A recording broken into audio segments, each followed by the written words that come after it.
It's a numbers game, live from Las Vegas, Nevada, only on the Vegas Stats and Information Network. Now, live from the VSiN studios, it's your host, Gill Alexander.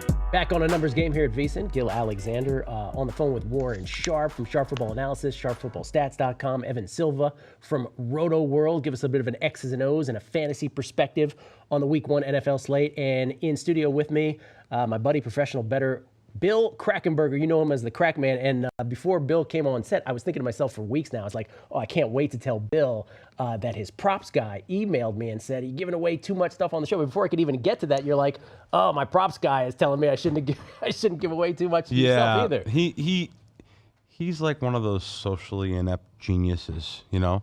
And we love those guys. Yeah. Oh, if it wasn't for him, like I'm saying, I don't mean Warren's not socially inept, but Warren's also one of those geniuses too. Like when I first met him, by the way, you know, he had like a little sweater vest and a little briefcase. And yes. I think he had a bow tie too. It kind of scared me. But to be honest with you, though, those are the type of guys that I need in my life. Those are the type of guys that I have around me. Yeah. You know, especially when someone told me they could beat the NFL, which is the hardest sport to beat. Without NFL question. sides first, then and the NBA also second, but NFL sides and even the totals. And of course, when I first met him, amazingly, I sat there the first year and didn't play any of his games, and I was so mad at myself. Killing I think he won like 38 units or something. It was ridiculous. And then every year after that, though, we've won and been very successful on NFL totals.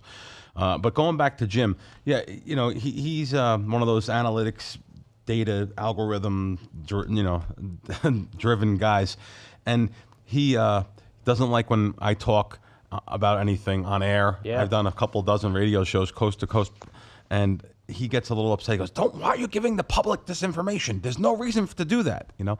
And, you know, it's just my nature to try to help. It's just, you know, we're like I always say, we're products of our parents. Absolutely. So my parents were always like that, helpful. I try to help everyone I can. I always try to help people in the sports books if they ask me a question or if I can help them with anything. And unfortunately, they always ask for money.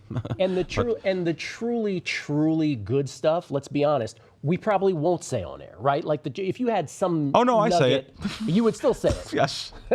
Because to be honest with you, it takes so many skill sets of a person. It takes so much money management and bankroll management.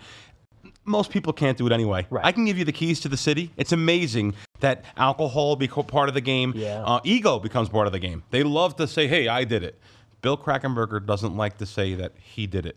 All I want is the cash in the end of the end of the day. It's a great point, though. Even the best handicappers, if they don't have the money management side of things, they'll end up losing. Oh, without a doubt. And it's amazing how many sharp people I know that are sometimes losing bettors because of something like Warren doesn't bet his own games, and that's why Warren's a winner, I believe. You know, it's one of the reasons. Because he spends his time analyzing.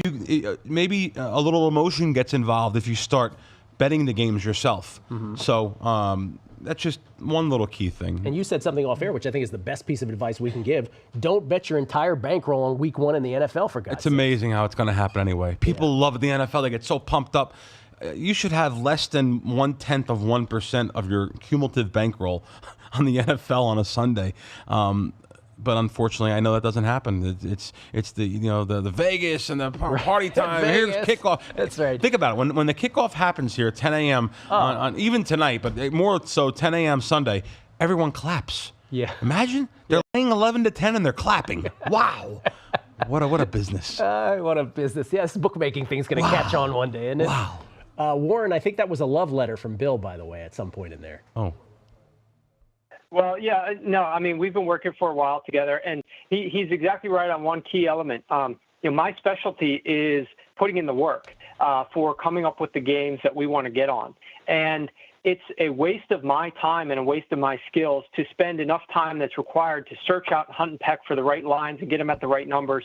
And that's why, a guy like Bill, who specializes in that, who's running around town, he's got his little app. He knows exactly how many miles he's walked every single day because he's going everywhere shopping for the best numbers and getting down for us on the best numbers. So, when you have the ability to work with experts in their field, and he is like one of the most well-connected, well-respected sports bettors in Las Vegas, it's fortunate for both of us that we ended up linking up together. And not only that, Remember when Warren was answering too many emails? You're like, stop answering emails. Just analyze games. Spend your time on the right things. Yeah, and sometimes, I love him to death, but sometimes he'll go overboard with stats-driven stuff and talk about things that'll, listen, Warren, we just want the winner. Just give us the winners. Just give us the game, the winner, it equals cash in the end. Even when he calls me up and says, I like this game, and this is the reasons why, and this is, I know 7 players in the NFL. I don't care about that. I know numbers. That's the first time I met you. You're like, Gill, I know Ben Roethlisberger. Can't name another Steeler. I don't have to know, though. I don't have to know. The public has to know the names of the players and the things, and thank God for shows like ESPN and different kind of shows that have these retired players talking about stats and what they do, and I mean, they couldn't win with tomorrow's newspaper, but it doesn't matter. It doesn't, as long as they keep talking like that, I do well. On the phone with Warren Sharp, also in studio with Bill Krackomberger, and from Rotoworld, Evan Silva. Evan did a great job breaking down a couple games, Eagles, Redskins, and particularly the Cardinals, Lions moments ago. One more game, Evan, that from an X's and O's perspective, you're just like, oh, this is going to be awesome to watch. Well, I think that the Titans-Raiders game certainly stands out because I think it right now has the highest total of any game on the slate. And if you're playing daily fantasy and you are looking for specific players who could have a big game, I think that Delanie Walker stands out in this game. I think that the Raiders, well, first of all, historically they have really struggled to cover the tight end, but they just have not taken any steps to rectify it. Last year, they allowed the NFL's 5th most yards to opposing tight ends. Then they did almost nothing to address their inside linebacker and safety positions. They're going to start a 5th-round pick rookie at middle linebacker on Sunday. And, I watched the 3rd preseason game for the Raiders against the Cowboys. And teams will treat that 3rd preseason game sort of like they call it the regular season dress rehearsal. Jason Witten, who's, he's 35 years old. He doesn't really run well anymore. He ran 19 pass routes against the Raiders, which was about the equivalent of like 30 to 40% of a full game. He caught 6 of 6 targets for 74 yards and a touchdown against the Raiders' first-team defense. In 2 years playing with Marcus Mariota, Delanie Walker has finished 6th and 4th among NFL tight ends in red zone targets. And then if you look at the rest of the Titans' pass catcher core right now, Eric Decker has missed time with an ankle injury. Corey Davis, the number 5 overall pick, he missed all of training camp with a hamstring injury. So Delanie Walker stands out as the guy that Marcus Mariota has the most familiarity with. And I think that Delanie Walker can have a big game. And I'm just excited to watch this game because I think it can be a real back and forth game and, maybe a potential shootout. And you guys, Warren and Bill, we mentioned Oakland was a 1.5-point favorite to open. Now consensus 2.5 in favor of the homestanding Tennessee Titans. And you guys are with that move. You're already on the Titans at a lower number. Yes, I am on the Titans, and I also like the over in the game too. And I know it sounds square and the highest total on the board, as Evan says. I'm playing the over, but I think those defenses are going to show some things there, and I also think the first half too. People don't take into consideration first half sometimes. Very good bet to make if you're shopping around town for lines and stuff. That's all season long, especially on underdogs. Because see, Jimmy will get mad at this. So think about it. You're in town and you're looking at first half. Game lines. You never look at the first half lines. And who's going to take an underdog in the first half?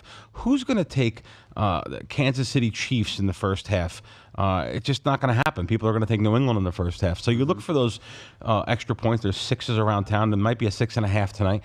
So you just put your mind in the mindset of outside the box. What am I thinking?